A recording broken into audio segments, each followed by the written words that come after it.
Hello and welcome to our webinar. Today we are going to look at the food groups and practical ways that you can improve your child's nutrition. My name is Kerry Marchant.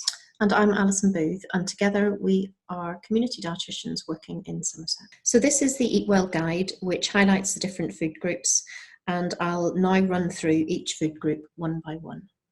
So first we come for starchy foods. So this is things like your bread, potatoes, rice, pasta and breakfast cereals. We would recommend you offer these at each main meal. For dairy foods, which are foods such as cheese, milk, yogurt, or milk alternatives, I would advise that you aim for 3 portions a day, and a portion, for example, could be 150 mils of milk, or it could be 125 grams of yogurt. Then we have our protein foods. These could be things such as your meat, fish, eggs, nuts, beans and lentils, and we'd recommend you aim for 2 portions of these daily. And for fruit and vegetables, I would aim for 5 portions daily, and again, making sure that these are age-appropriate portions. Then finally, we have our fats and oils.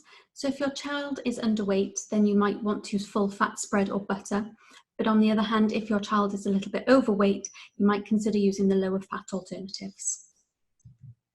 And finally, we have the high fat foods, which, while having too many of them can reduce your child's appetite for other nutritious foods, they can be quite useful to add some extra calories, especially if they've got slow weight gain.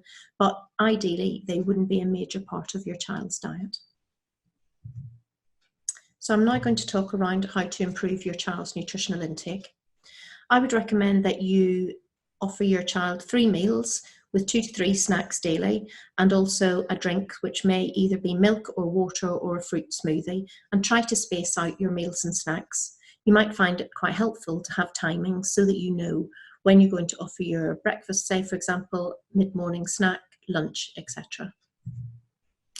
Try to choose fortified breakfast cereals, and you may want to check the back of the label to make sure that the cereals are fortified. I would recommend around 8 milligrams of iron per 100 grams of food.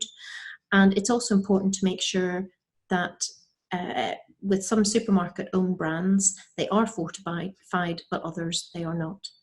I often advise using a love it, like it, learn it approach, and also ensuring that your child has age appropriate portions. So this could be ensuring that your child is always offered a food that you know that they will eat, alongside a food that may be a little bit more hit and miss. So sometimes they'll eat it and sometimes they won't. And also include a learn it food, which is generally a new food, something that your child has not accepted in the past. I would also offer a small pudding even if your main meal is refused. And this is important so that savoury foods are not seen as foods that your child will not normally eat, whereas they will always eat a pudding. And I would also try and offer a supper, which may be a drink and a small snack before bed. And it's also important that if your child isn't gaining weight, to add some extra calories in the form of extra butter or margarine. You might want that to add that to bread or crackers or biscuits. You might want to grate some cheese into other hot foods such as bolognese or pasta, or even things like a baked potato. And you can also add extra calories in the form of other foods such as peanut butter. And it is also important to offer your child an age-appropriate over-the-counter vitamin and mineral supplement, especially if their dietary intake is not great, until things start to improve.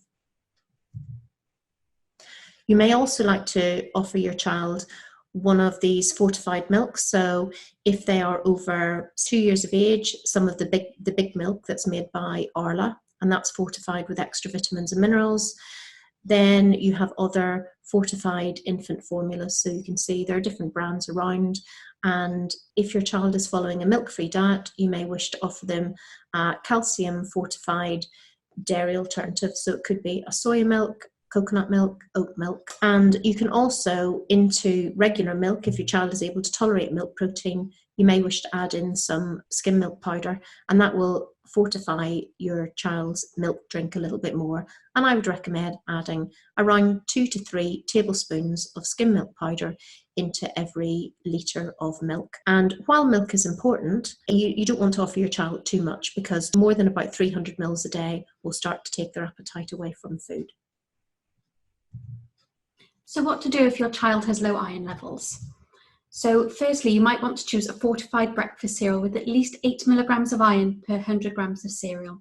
As we've also said, just check some of the supermarket own brands. These might not be fortified. You can also have fortified cereal bars, or you could make your own using the cereal that you've bought. Offer red meat. This might be beef, lamb, or pork. If you're not offering meat, then make sure you're offering pulses or peas, beans, lentils, dark green vegetables, things like tofu, nuts and seeds, as these all contain iron. Vitamin C can help increase the iron absorption. Therefore, it is important to try and meet your 5-a-day fruit and veg and eat these at each meal. And then, as we just said on the previous slide, the Arla Big Milk and some of the growing up milks also have added iron. So if your child has constipation, try to choose whole grain fortified cereals. You may also wish to offer other drinks such as a smoothie. So it may be something that you've made yourself, or it may be something that you've bought, or even just a small glass of a fruit juice every day. If your child is constipated, you may wish to offer them a 50-50 bread if they're not, or they may take a wholemeal bread.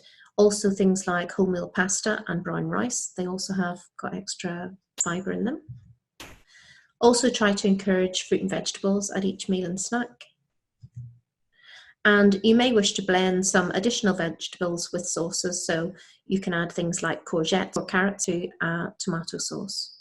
And also it's important to make sure that your child has an adequate fluid intake. Table on the left, and that details some of the fluid in particular that you would be expecting your child to drink. So that's the water from drinks column, depending on how old your child is. And on the right of the page, it's the correct position for opening your bowels. And the important thing here really is making sure that your child's feet are supported and that their knees are slightly higher than their hips, and then encourage them to lean forward. And that's the best position to help them open their bowels if they're particularly constipated. And when you're trying to encourage your child to eat a new food, I would suggest that you initially offer them a pea-sized amount on the plate. And initially, you might only be encouraging your child to tolerate its appearance on the plate rather than actually getting them to pick it up. But as they become more used to having it on the plate, then that's the time to encourage them to touch it, to pick it up, to smell it, to kiss it, and then eventually to put it in their mouth. And then even at that point, if they want to spit it out, that's perfectly fine. But later on, you may encourage them to swallow it. And once you've got them taking this small pea-sized amount, then you want to try and gradually increase the portion size. And the last point there, reward at each stage, because if your child is not motivated by actually eating the food itself, then they may be much more motivated to do what you're asking them to do by rewarding them at each stage. And if it's really difficult for your child to do this daily, then maybe try once or twice a week, and you can call that day whatever you like. I've just suggested there, Tasty Tuesday, Foodie Friday, so that your child can be encouraged to have new food, possibly away from meal times as well. It doesn't always have to be at meal times. Okay, just a little bit about vitamins. So there are some recommendations from the Department of Health. So these are all breastfed babies from birth should have a vitamin. All formula-fed babies taking less than 17 ounces, or that's 500 mils, of formula per day. All children aged between 1 to 5 years. And just make sure that this vitamin is an age-appropriate vitamin. It should always say on the packet, so it might just be worth having a little look. Okay, so thank you for listening. Could we please now ask you to complete the post-webinar survey? We would be very, very grateful for this. And thank you for listening.